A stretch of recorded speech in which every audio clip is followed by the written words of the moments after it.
I think Deadpool will be described by other people as sort of a low-life, despicable son of a bitch.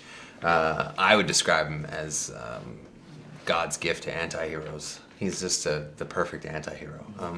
I love him. I love everything about him. I love how he processes pain through humor. I love how he always breaks the fourth wall, is meta, takes the piss out of himself, takes the piss out of Ryan Reynolds himself. And please don't make the super suit green or animated. And I love that he's this uniquely qualified mercenary. I love that he's a guy that can fight, and the action in the movie is incredible. And yeah, he's a pretty special guy.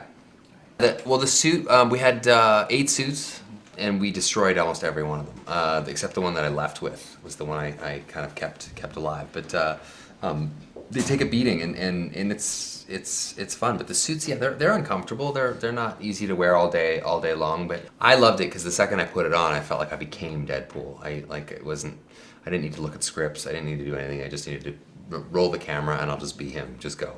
So I love the suit. I loved everything about it. And it's engineering. The guy that developed it, took him a long time, and he really did an incredible job. Favorite improvised lines? Oh man, there's a ton. There's lots of there's so many moments in the movie where we just throw stuff away and have fun with them. So I don't know.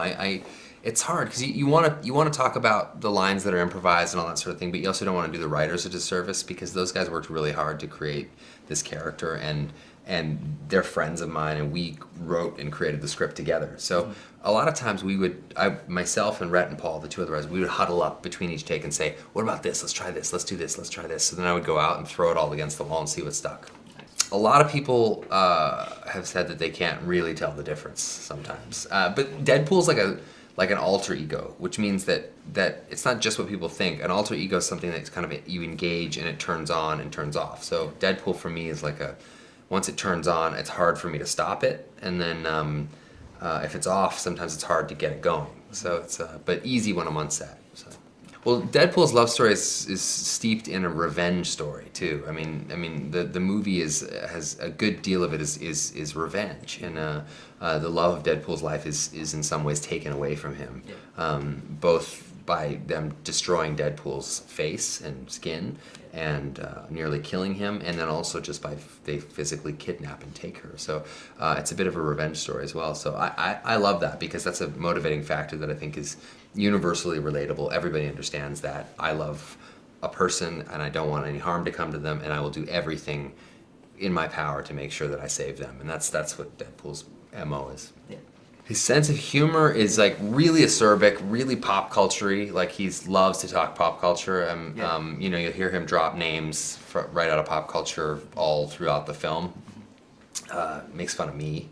But that sense of humor. It's a motor mouth. I mean, he's the merc with the mouth. That's what they call him, and that's true. That's true throughout the whole film. You'll see that. And Wade Wilson at the beginning of the movie, he is also a bit of a motor mouth too, but not like Deadpool. Once he becomes Deadpool, it's like sarcasm on steroids. Mm-hmm. Yeah, you get lots of injuries, but that's part of the job, and that's fine. The action scenes were incredible.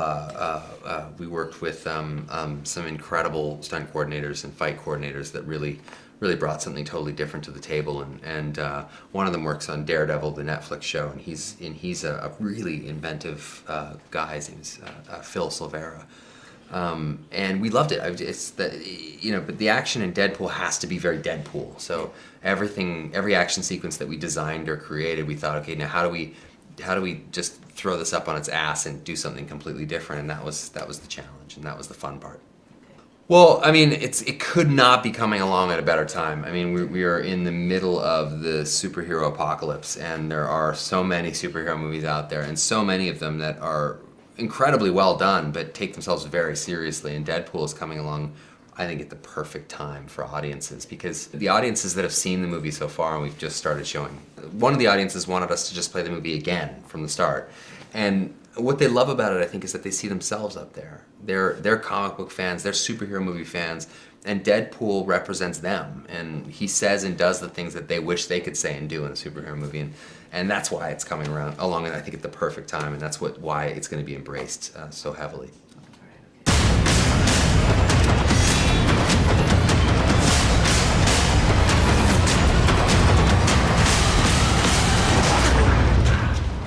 It happens, all right?